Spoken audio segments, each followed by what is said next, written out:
Grief is difficult, you know.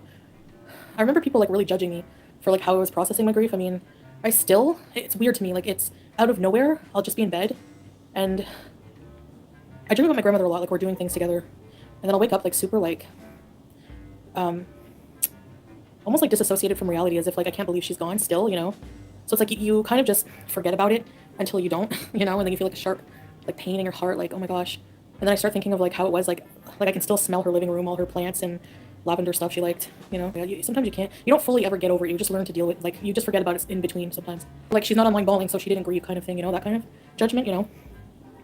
And people seem to be under the impression that I wasn't there for my grandmother. My mom and I and my sister, actually, my mom and I were the ones who were there. The exercise would be good too, yeah, for circulation. We're there with her when she took her last breath. Like I was holding her hand.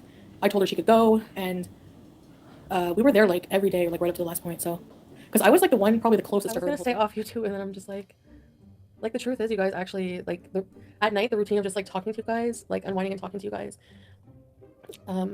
Just the love and support I get from you guys, I guess, is kind of addictive, and I'm used to it now when I go through things in my life. So I just wanted to come on here. Was gonna be with my mom tonight, but like I apologize if I don't know, I might cry on and off. Like I apologize for that. So I'm just, I guess I'm just looking for a bit, like I know there might be like hateful people, but whatever. I'm just maybe looking for comfort from you guys. Honestly, I don't want to be around actual people. Like Peace is here with me. I want to be in my home, like my safe space with my cats, and just like unwind and, you know, coconut. I don't feel so alone when I'm talking to you guys. It's so weird. Yeah. So my grandmother did pass away. Not long after I got there. Not long after I got there. Actually, BBJ knows. Hi, Abby, Maya. Thank you. I'm just taking it a lot harder than I even thought. Like it's just so painful. Like I was like, I feel like I'm having a heart attack. Like I feel like I have a literal broken heart. And it was just like, it's so hard because I keep seeing her face. Like when I got there, like when we left her yesterday, hi Angie, S Jam. It's so good to see all you guys right now. You have no idea, Donna, Tiffany. It's like so comforting to see you guys right now. Seriously, it is. Like to be home and to hang out with you guys. That's grief where it's painful. Thank you, Liliana. Grief is just love with no place to go. Yeah, Marissa, Sandra, Tater Cakes, Van Beezer, everybody. Sorry, I'm okay, Sandra. I'm just sad. Thanks, S Jam, Brooke, Abby, everybody, Fletch. So yeah, I got there like at, thanks Tam and Danny, got there like 4, I think like 4 maybe or something like that. No, it was like 6, sorry. And I could tell when I saw her right away, like she had declined so bad just from last night. She was no longer like, her eyes were closed, like she wasn't opening them. I was like, Grandma, no response. And her breathing, she had like the apnea where it's like, she would take a breath like, and then like 10 seconds would go and then she would take another breath. And it was like that for the whole night. And then around 8:30, I grabbed her hand and I said, I rubbed her arm and I said, Grandma, I said, I know you're tired. You can go if you want, because the night before she said, I'm sorry, Chantel, to put you through this. And I said, oh my God, because she looked at me and said, like, she couldn't really open her eyes and she like was frowning. I could tell she was sad. She was trying to tell me, and then she tried with her, like she really tried to like muster words, and she said to me, she's like, I know you're crying. Anyway, it's just, oh my God. And then so I said, Grandma, you can go. It's Chantel and I love you. And I swear, like, because her mouth had been open the whole time breathing. You know how they get before death? That's the only time of the night after I said that she closed her mouth like and opened it like she wanted to say something. And then literally we watched her take her last breath. Like literally that moment. I swear to God. And I swear to God, I don't know if I'm like delirious, but I was laying on the couch with Pete's here, and then before like my grandmother passed, I said, please come back and tell me you're okay. So BBJ walked on me, and I swear to God, I got a whiff of how she smelled in the hospital. Like, I don't know, this sounds so weird, but death has a smell. Like death smell, it's like a sweet smell. I don't know how to explain it. It's almost like a sweet ammonia smell. And when they're very near the end, because the toxins are building up in their blood, because they're not emitting the CO2 from they're not breathing because of the apnea, it's building up. And I got a whiff of that when BBJ walked on me, and my grandmother always loved BBJ.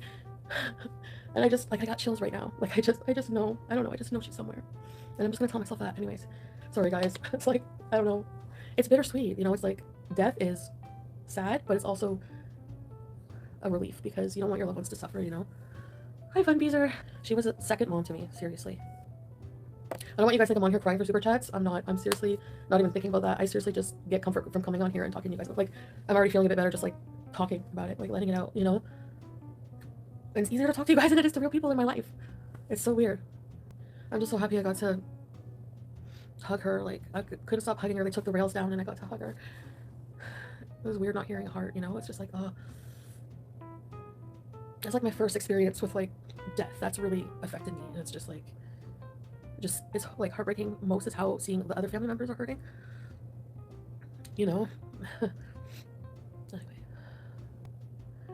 So, anyone else heartbroken tonight? I did kiss her. Yeah. I grabbed her head and I like grabbed it and I kissed her.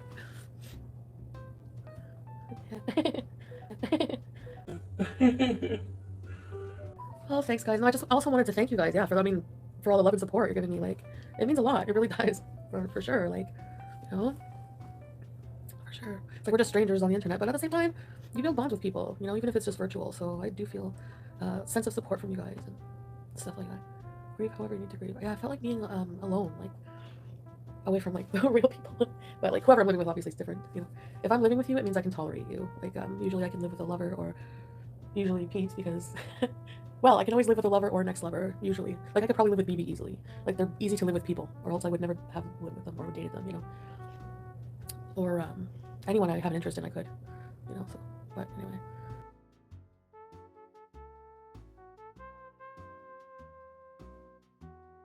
Anyone else heartbroken tonight? Fupa, fat upper pubic area. Chubby. It's chubby. Do you have a chubby kitty? Mine's like lopsided.